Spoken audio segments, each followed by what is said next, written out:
Good afternoon, everybody. We'll get started with our student athletes here in a second. A couple reminders. Please state your name and affiliation and direct your questions to a specific student athlete. Turn it over to the floor for questions. Questions? Go to the middle here. Paolo, Mike DeCourcy from Sporting News. I know that AAU and those sorts of things, all-star games and all that, were sort of curbed when you were coming through as a result of COVID. Have you ever had the chance to compete with Chet Holmgren? Did you guys ever play against one another or with one another?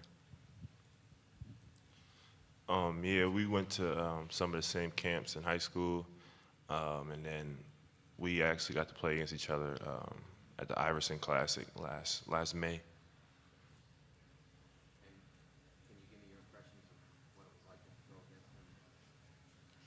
Yeah, Chet's a great player. Me and him are cool. We talk here and there. Yeah, he's always a challenge to play against. It's always fun. Question to the left here. Hey guys, Mason Hordisky with KMAC in Lubbock, Texas. Kind of for all three of you, one of the talking points heading into this game is the average age of the starting five, yours being 19. Texas Tech's being 22. How do you guys feel like you match up against some of those guys who have a little bit more miles under their legs in college basketball?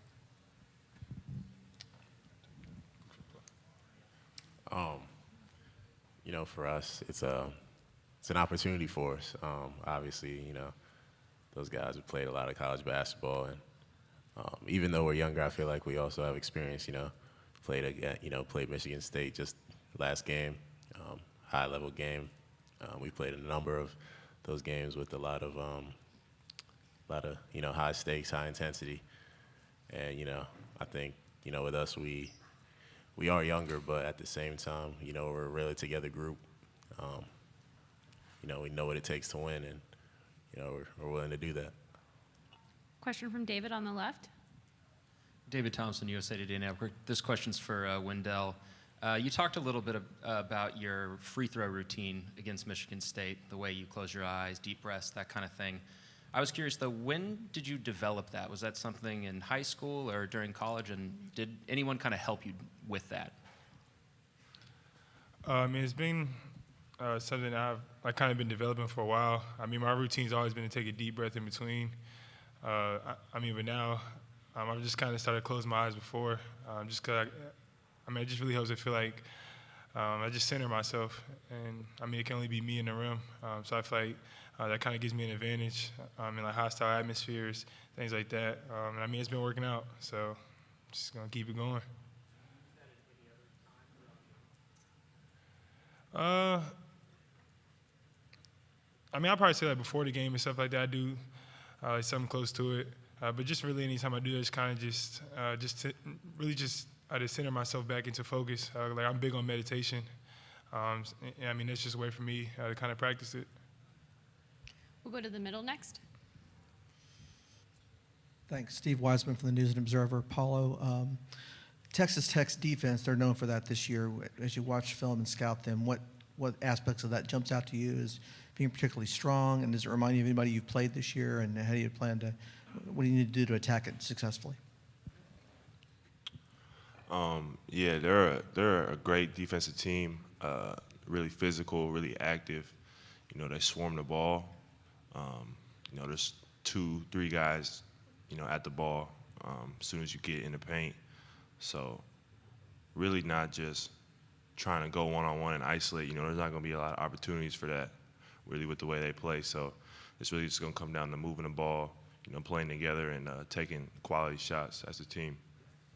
Next question to the right.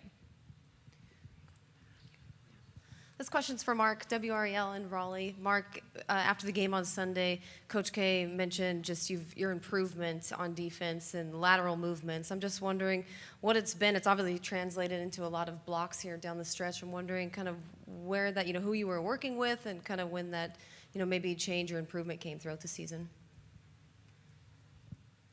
I'd probably say like in the off season, we did a lot of, lateral movement work just at Duke.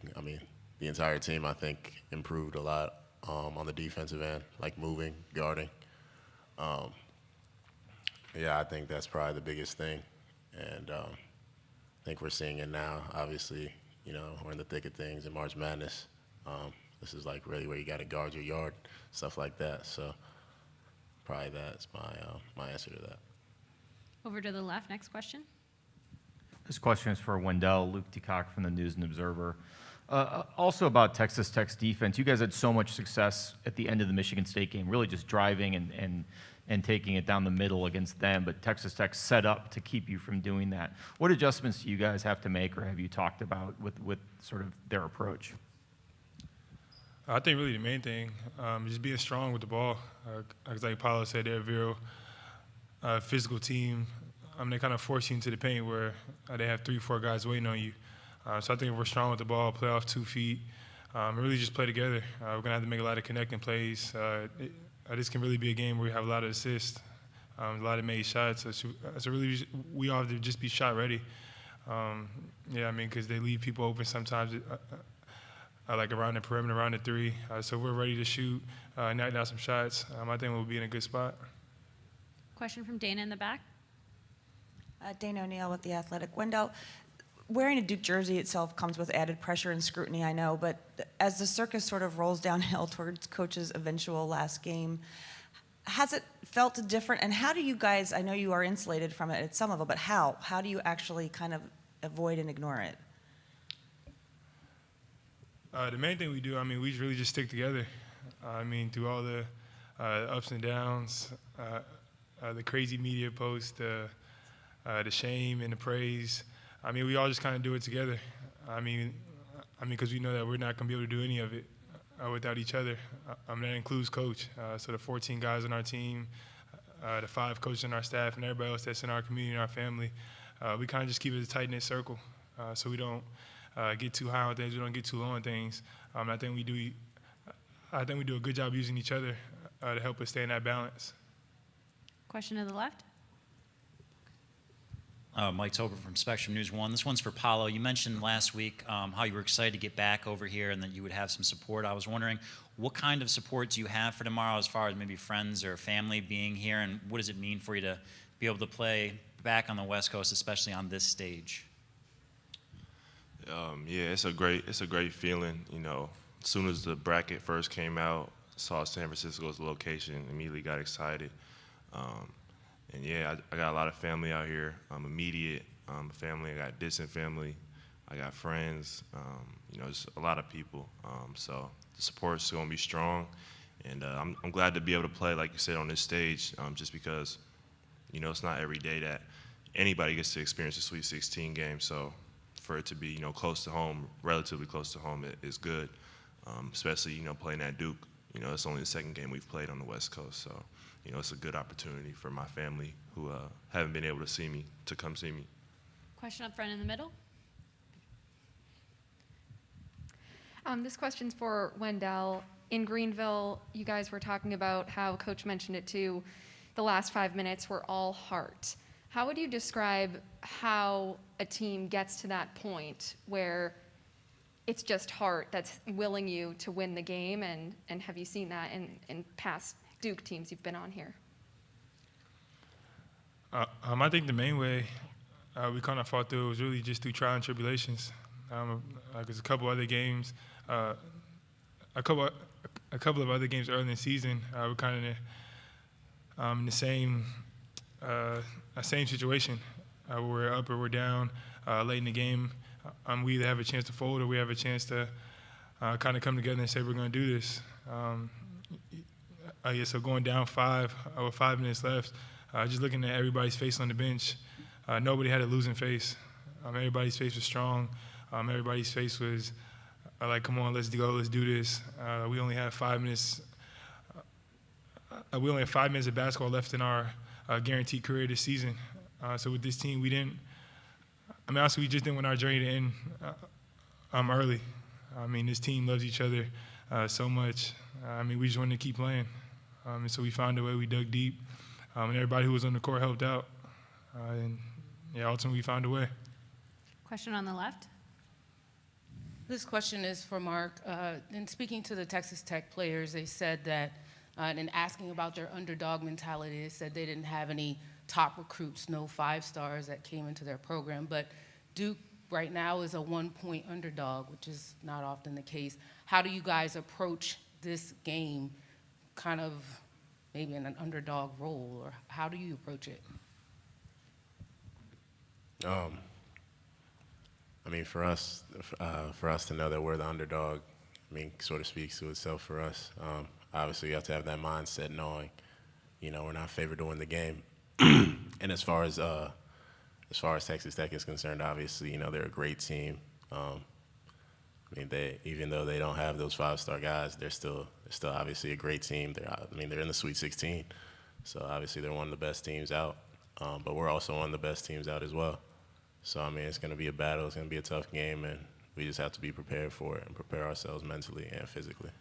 Another question on the left. Hey guys, Claire Hanna with TSN. This is kind of to piggyback on Dana's question about insulating yourself from the noise around Coach K, but I'm curious, just knowing these are going to be his last few games, does that give you a little extra motivation and juice when you step on the court? I mean, yeah, definitely. All season we've been dealing with it. You know, it's coach's last something every game. So it's just I mean, that's not all we're motivated by, obviously. Like, we come out and we know it could be our last game as a group. And obviously, coach's last game, this is last year. He's coaching, so we want to send him out the right way, obviously. You know, that's been the motivation since the beginning, was to send him out on top. But I wouldn't say it's something that we talk about before every game. That's just kind of a given, like we know that. So we just come in every game focused. We'll go to the back with a question, then we'll go to a question on Zoom. Hey, Mark and Wendell. Brendan Marks from The Athletic. Question for both you guys. Texas Tech's players, I mean, obviously their defense is what it is. They were talking about how they like to use their length defensively to make a difference. You guys obviously can do sort of the same thing. We talk a lot about their defense, but for you guys, what's the key to sort of shutting down their offense and making it tough for them to get the looks they want? Really just playing together on the defensive end. I mean, kind of us. Their two main scorers are I'm at their 4 and 5 position, so we're really keying on them. And also their perimeter is really good too. Their perimeter loves to get downhill. They love to just find open guys for shots. But most of their offense comes from their defense a lot too. So we do a good job not turning the ball over, not giving them easy runouts in transition. Really just playing like us. I mean, if we feel like we play like us on both offense and defense, it's going to be a great game. Go over to Christopher on Zoom. Christopher? All right, we'll let him get set. Any questions from the room? Question up front here.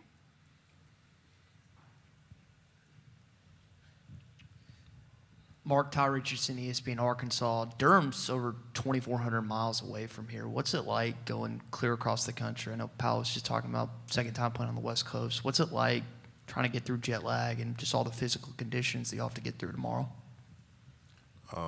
Yeah, I mean, we got here yesterday. You know, we flew out yesterday morning. You know, we got here, we practiced. So, I mean, sort of just getting accustomed to the time difference and all that, but it hasn't been too bad. Obviously, we got to sleep on the plane a little bit, tried to stay up to get accustomed to the time. But ultimately, I think we've done a pretty good job adjusting. Schedule's been pretty good, so. Any final questions?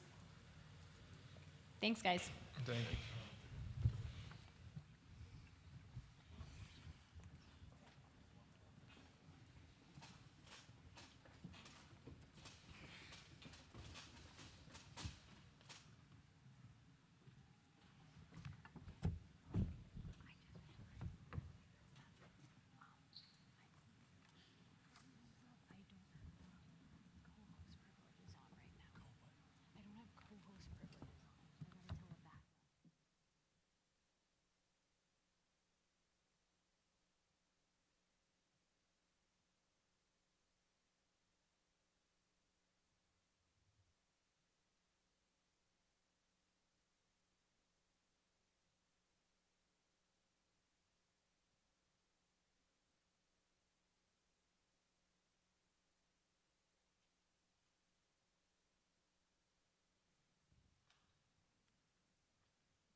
I know.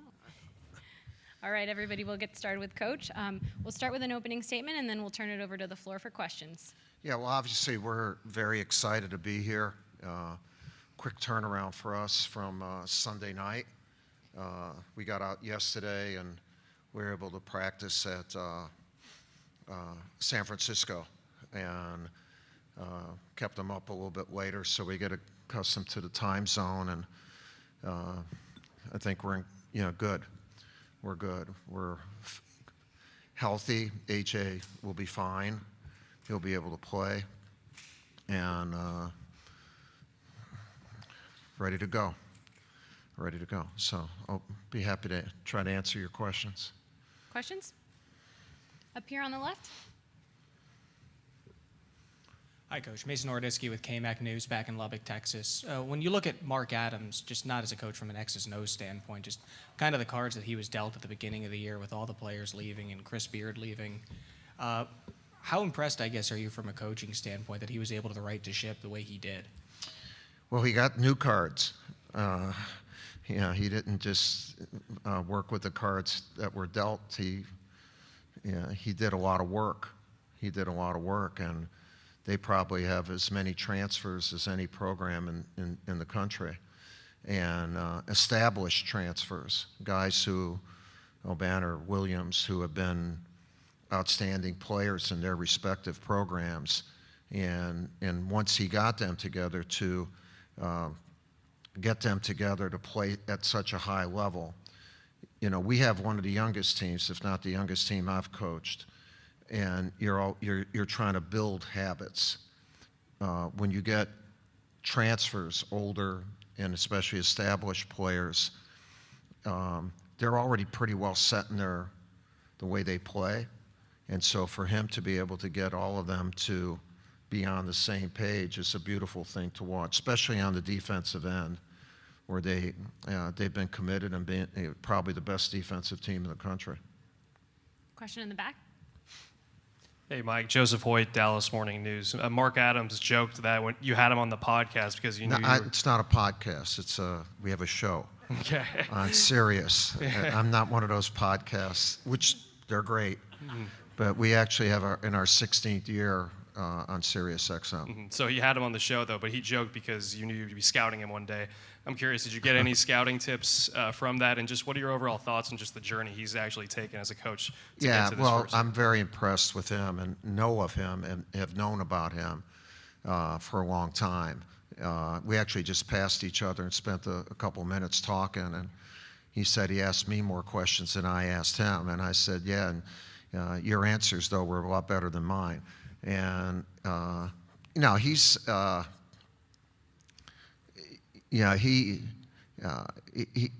he has learned the game. Like a lot of us have plane stops that we've gone. He's learned it with bus stops. The different levels that he's been at, and a lot like the guy he worked for in Chris Beard. And I respect the heck out of that, because when you do that for as long and been as successful as he's been, you do it like we make a lot of money. When you're at the bus stops, you don't make a lot of money. You better love what you do.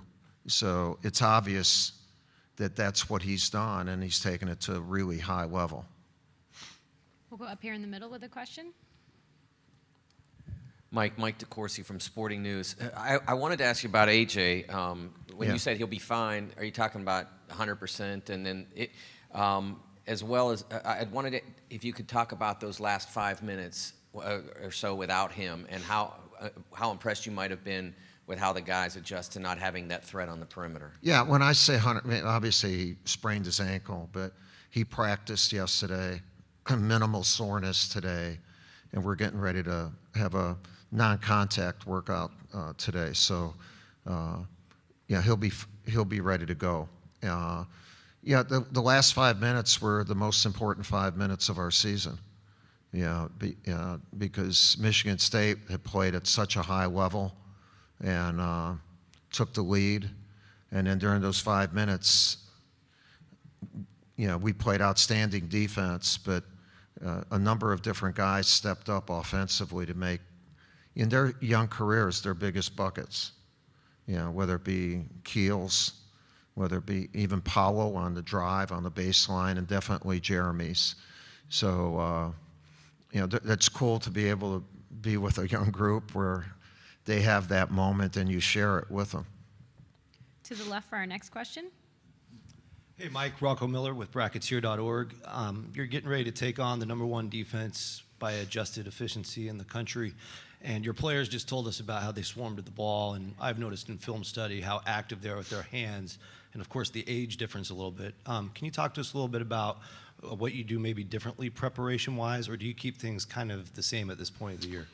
No, we prepare the same for every opponent, and there's just certain points of emphasis that you have for each opponent, offensively and defensively. And on offense, whomever we're playing, you try to come up with an offensive menu that might work against the defense you're going to face, whether it be Jim Boeheim's zone, Tony Bennett's pack line, how hard North Carolina plays in high contests and all that. So we'll try to put together a short menu of things that we've done before, but that will try to, try to score against them. Next question to the right. Billy Witz with the New York Times. Mike, what's it, a lot of times when coaches, even if they're lucky enough to make a retirement decision on their own, not have it made for them, they may be the only ones, or maybe a very small circle, who know that this will be the last season. What's it been like to have this be such a public thing for you, where everybody really knows? Yeah, well, when I made the decision, along with my president, Vince Price, last spring, I told him I'd like to coach one more year, and if that was okay with him, but I wanted to announce it in the spring or early summer, because I didn't want to recruit in an unethical manner where you're telling a kid that he might play for you, then you're going to pull the plug. So, he agreed to that, and then they went through a selection process, and John was a great decision on their part. And then I've just tried to jump in and do this season like I do any other season, without thinking about it's going to be my last one, or I didn't want to leave the program after COVID 13 and 11, and I love Duke. I love our program. I felt that continuity and how we might continue to have continuity was extremely important. And I think it's worked out great. Not good, it's worked out great. The public thing has not hurt me. It wears on you a little bit, because everywhere you walk, everyone's taking a picture of you, and they're watching everything. And like you say, look, that gets old. That gets old. But I feel for my guys. They've had pressure put on them that we're not putting on them. Like I tell them all the time, we're playing for us, for you. But then, it just works out. It's not a sinister plan against us or anything, but it just happens that way. So since the end of the regular season, and especially the start of the end, I think we're completely through with all that. And our guys, that's helped them get a little bit more refreshed also. Question from Ron, back left. Hi, Ron Kreutzig from the San Francisco Chronicle. Excuse the provincial question a bit, but Tara Vanderveer down at Stanford is the all-time women's winningest coach, I think 45 behind you. Curious if you've had any interactions with her and what you think about her career and the possibility of her potentially passing you in the next couple of years. Yeah, well, I don't really. Congratulations. I know her. I've known her for years. She's one of the outstanding coaches in the world. Don't separate men and women. She's one of the outstanding and strategists in the world. So, but the number of games can never be I mean, that can't be what you'd think of. I don't, that would be really a bad thing. And, but, yeah, she's terrific, and Stanford's been very lucky to have her for all these years. We'll go to Dana in the back. Dana O'Neill with The Athletic. For those of us maybe who aren't as good as you are at compartmentalizing things, I'm going to do a master class on that. Excellent. Well, I'll sign this up. spring. How though? Seriously, I mean, because many of us faced in a public situation like this, and even in your own mind, it's my last this, is it my last? How do you function through that and not get lost in it?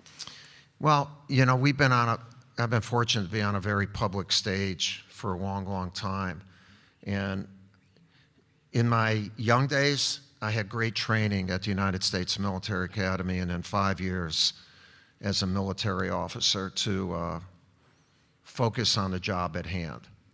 And that's your orders, that's your mission. Like, it's not about the battle you won, it's about the battle you're going to fight. And then when it's over, there's going to be another battle.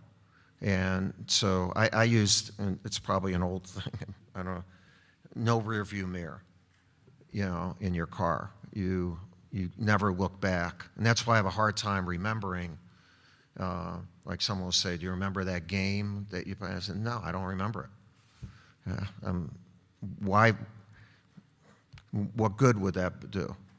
It would not help me right now, unless some lesson that I learned in it helped me change the way we coach. And I can, there are a lot of things I cannot do, but I can do that compartment, whatever thing that you just said. It's like so many syllables. It's not in my vocabulary, but. We'll go to David on the left. Hey, Mike. David Thompson, USA Today Network. Wendell mentioned today that he likes to meditate. He does his breathing exercises before his free throws. How have you seen him mentally mature in the last 3 years, and does that have a trickle-down effect on the rest of the team? Yeah, it definitely does have a huge impact because he's our leader. And to see him so composed in those pressure situations and come through is it's big. I mean, those free throws, it makes it a lot easier maybe to make a move or take a shot because we put some points on the board. And, for Wendell, he's still very young too. He was that 18-year-old freshman. So he's just 20. And on this team, he's the veteran. He's the old guy. And I think he's absolutely had a fabulous year for us. Not just in stats, but in leadership and in developing. These guys have been really close. They're a very close team. And I've never had one attitude problem or where you're trying to figure out how do we bond them or whatever. And Wendell has been the guy who's helped in that regard. Got time for 2 more questions. We'll go to Jason up front. Jason Dumas, Crown 4 News. Mike, I know it's not top of mind, obviously. This is a business trip for you guys, but this is the first time that San Francisco is hosting an NCAA tournament since 1939, I believe, Wow. which was the first NCAA tournament. Haven't been here long, but what do you think of the venue, and what do you think of just, I guess, the hoops culture out here in the Bay Area in general? Well, I'm very familiar with the hoops culture. With Coach Newell and the old AAU teams from here. This is a lot of people in the East do not realize that this is a strong, deep-rooted love of basketball area as there is. 50 years ago, I spent in 71 and 72 a lot of time here. When I was in the Army, I was able to try out and make the all-Army teams we lived in barracks at the Presidio. Hal Fisher, one of the great coaches, coached the team. And so I was out here at least 4 different times for 6-week periods, and then we would go and play in the World Military Olympics, either in Iran, Syria. And so I know this area well. Heck, when we practiced yesterday at San Francisco, we practiced there. Bobby Giron, who passed, used to help run that place. So it's conjured up a lot of the great memories. But also, I try to tell my guys, this area loves basketball. And not just the Warriors. It's deep rooted. And then in their gym at San Francisco, they have three national championships. So at the end of practice, I brought them together. Okay, 55, 56, who's the best player? And they all yelled out Bill Russell. So I was actually a little surprised. I was ready to kind of dig in on them, but they knew it. And no, I love this area. It really is part of the foundation of me becoming a coach. Playing and then helping Coach Fisher a little bit when we went on these tours. We'll go to our last question on the right. Casey Hens from WREL in Raleigh. Coach, you've talked a lot this last week about defense, connecting on defense, the communication, and I was going through our archives back in 1986. There was a clip of you and some great footage of your guys, you talking about the guys slapping the floor when they get back on defense. I'm just wondering if there's anything that maybe we don't see that you've used to get the guys' attention when they get back, maybe in critical moments on defense. Well, that's been an old thing, and probably Wojo took it to the highest level. We really don't talk about it that much with this team as much as just playing good defense. And we've been a really good defensive team. After we won the regular season, the next 4 games, Carolina and the 3 in the ACC tournament, we were not very good defensively. And but then we had 4 days of practice, and I think we're back to playing better and closer to the level that we were playing at before. And we're going to have to play really good defense against them. I mean, they have their two leading scorers are their 2 big men, and they're not conventional big men. Banchero, he shoots the most threes. Williams is, if it wasn't. He could have been Big 12 Player of the Year. He's that good. So they're going to be very difficult to defend, and they're going to be very difficult to score against. I guess adding those 2 up equals they're going to be very difficult to beat. And so if we're going to try to, I think we'll be ready, and I think it's going to be a heck of a game. So, Thanks, Coach. All right, thank you all. Good quote to end it on. Good quote to end it on.